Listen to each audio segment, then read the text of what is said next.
Hello, on se retrouve aujourd'hui pour mon bilan lecture du mois d'avril. C'est parti, j'ai lu 9 livres, dont 2 graphiques que je vous présenterai à la fin.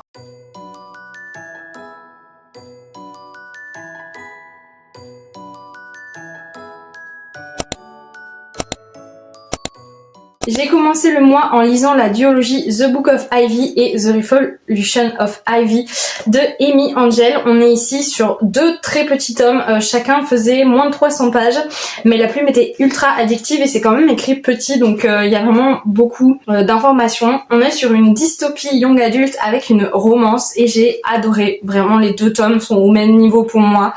J'ai trouvé la plume, comme je le disais, très addictive, en tout cas la traduction.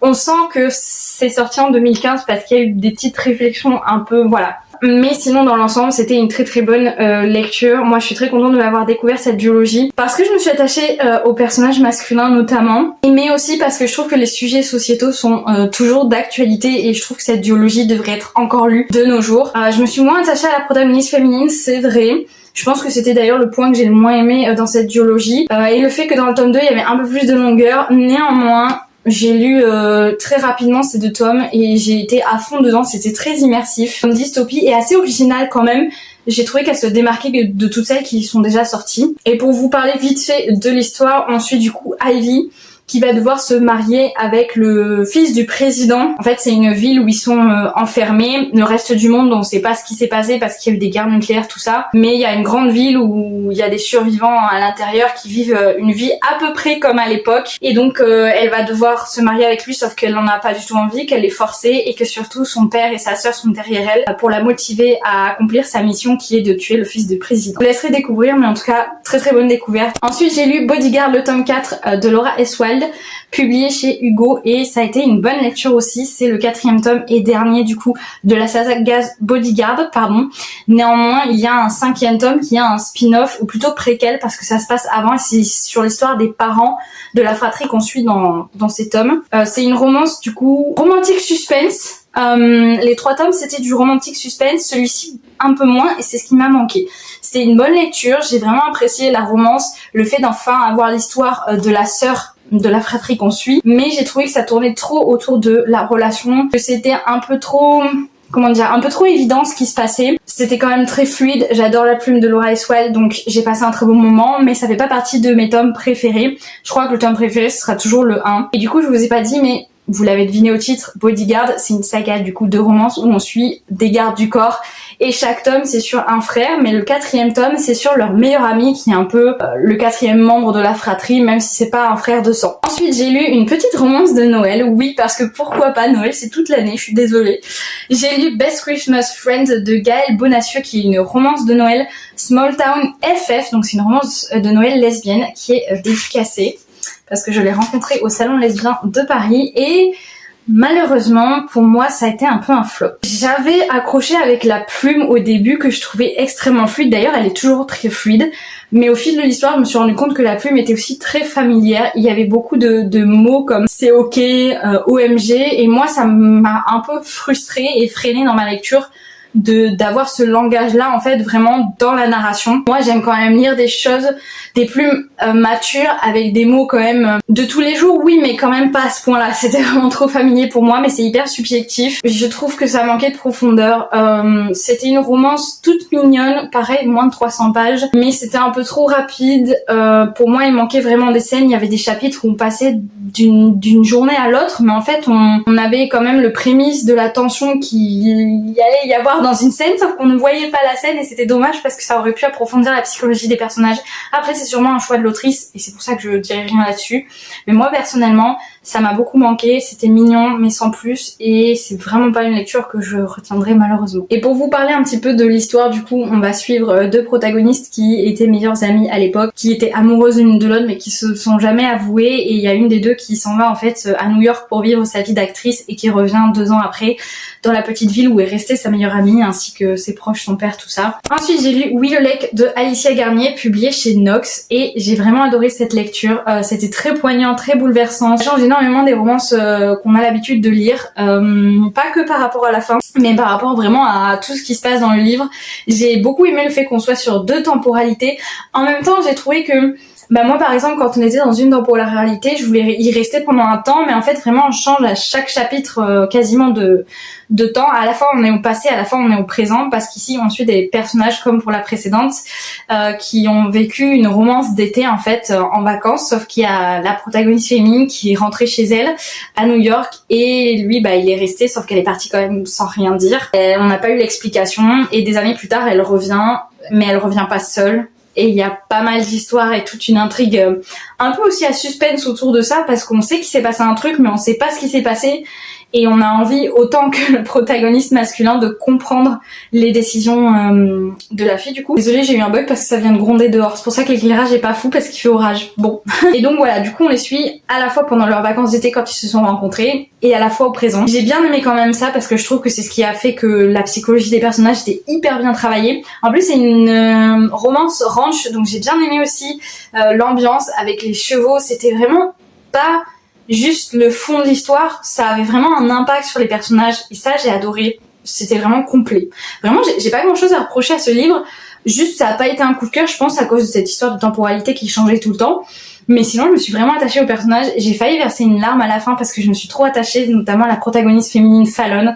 Et moi, j'ai trouvé la fin extrêmement logique. J'en voyais pas d'autre. Et j'ai bien aimé le petit bonus qu'il y a eu à la toute fin. Faut vraiment lire jusqu'au bout. Après les remerciements. Vraiment une très très bonne découverte et je la conseille. Ensuite, j'ai lu Ice Prince de Aimée Bianca, publié chez Addictive. Donc Aimée Bianca, c'est une des deux sœurs Aimée et Lou qui ont écrit notamment Black Blossom, donc une romance MM, Royal Bodyguard et Royal Disaster dont je vous parle après. Mais je voulais découvrir une des deux sœurs en fait en solo parce que j'ai toujours lu leurs plumes à deux et j'ai adoré. C'était mon coup de cœur du mois d'avril. Cette romance m'a bouleversée, c'était addictive, elle m'a marquée mais encore plus que Willow Lake.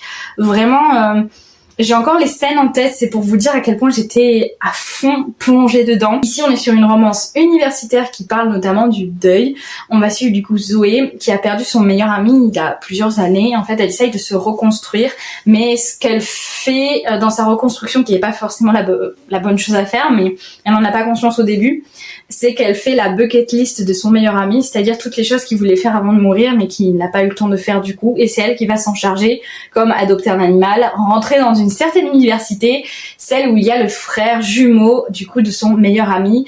Ils se connaissaient avant et elle était amoureuse de lui mais il l'a jamais su. Et quand elle le retrouve des années plus tard, il est assez différent d'à l'époque et surtout il la repousse et elle comprend pas pourquoi. Donc voilà, il y a beaucoup de tension. Je pense que c'était le mot un peu de ce livre, c'était la tension et la reconstruction. C'est vraiment comme ça que je définirais ce livre, mais c'était génial. Le côté universitaire, le côté ok aussi parce que ça se voit sur la couverture, mais c'est une université où lui du coup le Johnny, le protagoniste masculin, le frère jumeau du coup, il joue au hockey et je trouvais que ça a une vraie importance dans l'histoire. C'était pas, comme je disais pour Willow Lake, c'était pas genre en fond, ça avait une vraie importance pour les personnages, pour lui, et j'ai aimé le fait qu'on apprenne des choses sur le hockey parce que moi ce que j'aime dans les romans sportifs c'est qu'on apprend des choses sur le sport en question, c'est que ça sert vraiment à l'histoire, que c'est pas juste le background, juste le fond de l'histoire. Donc ça c'était aussi un plus que j'ai beaucoup aimé. Et du coup je vous parlais des Aimé Lou puisque Aimée Bianca, donc avec sa sœur Lou Garance, ont écrit en duo Royal Disaster qui est le spin-off de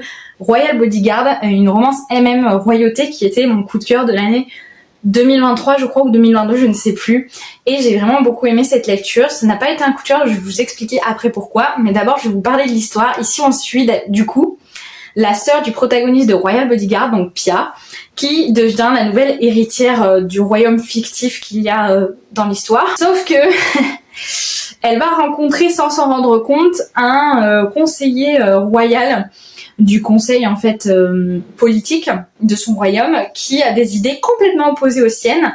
Lui il veut la république, elle veut garder la royauté, mais elle commence à se poser un peu des questions. Il y a beaucoup, la partie politique est vraiment présente dans ce livre, ça j'ai beaucoup aimé, même si moi je comprenais pas tout parce que moi je comprends pas trop dans la politique. J'ai trouvé qu'encore une fois, c'est ce que font les deux sœurs Aimée et Lou, c'est qu'elles utilisent toujours le fond de l'histoire comme presque un troisième personnage principal.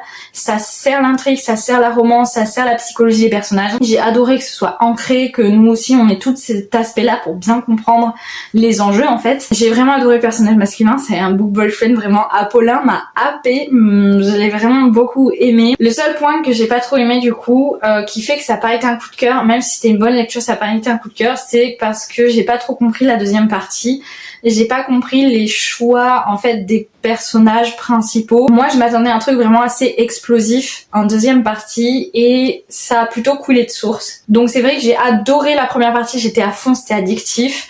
Je suis toujours aussi fan des autrices, mais la deuxième partie du roman et ce qui se passe vraiment dans l'intrigue m'a pas trop convaincue. On va dire les 40 derniers pourcents. Voilà, j'étais beaucoup moins dedans et je me demandais pourquoi. Voilà, c'est tout. Mais encore une fois, c'est très subjectif à chacun. Ça reste une romance très addictive avec beaucoup de tension. Donc si c'est ce que vous aimez et en plus avec le côté royauté, foncez. Et maintenant, on va passer à la partie graphique. Alors tout d'abord, j'ai lu ce manga. Donc c'est Old Fashioned Cupcake with Cappuccino de Sagan Sagan. C'est un manga de romance MM avec un age gap, donc c'est avec une différence d'âge.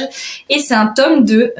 Les deux se suivent, donc faut vraiment lire d'abord le tome 1 qui est Old Fashioned Cupcake et ensuite le tome 2 Old Fashioned Cupcake with Cappuccino. C'est publié chez Akata, je crois. Oui, c'est ça, chez Akata Édition. Et j'ai adoré. C'était mon deuxième coup de cœur finalement du mois. J'ai beaucoup aimé le fait que ce soit hyper réaliste la manière dont est traitée la relation qui a débuté du coup entre les deux protagonistes. Le fait qu'ils aient une différence d'âge, c'était tellement bien fait par rapport à la société japonaise. Si vous cherchez un manga de romance très réaliste, très authentique et complexe auquel vraiment on se reconnaît et avec des personnages hyper attachants, bah vraiment cette duologie est incroyable. J'ai adoré, moi j'ai beaucoup aimé aussi les dessins, donc un sans faute, j'ai pas grand chose à vous dire de plus. Et en deuxième graphique, j'ai lu Amelia Woods le tome 4 de Morgane Laffy, donc c'est le dernier tome de cette saga. C'était vraiment une saga chouchou, j'ai adoré tous les 3 premiers tomes, un peu moins le dernier. J'ai bien aimé, mais j'ai trouvé que c'était hyper expéditif la fin. Même si j'ai aimé retrouver les personnages, même si l'intrigue amoureuse très slow burn a enfin décollé, malgré tout, le reste c'était vraiment trop rapide par rapport à tout ce qui avait été engagé dans les 3 premiers tomes. Je suis un peu restée sur ma faim, je vous avoue. Je vous conseille quand même cette saga qui mêle romance et magie et héritage avec une ambiance vraiment très particulière, très propre à l'histoire. Cette vidéo est terminée, j'espère qu'elle vous aura plu. Comme d'habitude, n'hésitez pas à mettre un petit pouce en l'air, n'hésitez pas à vous abonner si vous voulez suivre mes prochains bilans lecture mensuels ou mes prochains vlogs écriture. Et n'hésitez pas à me dire en commentaire s'il y a un des livres que j'ai lu, que vous avez lu aussi, j'ai hâte d'avoir votre retour. À bientôt pour une prochaine vidéo.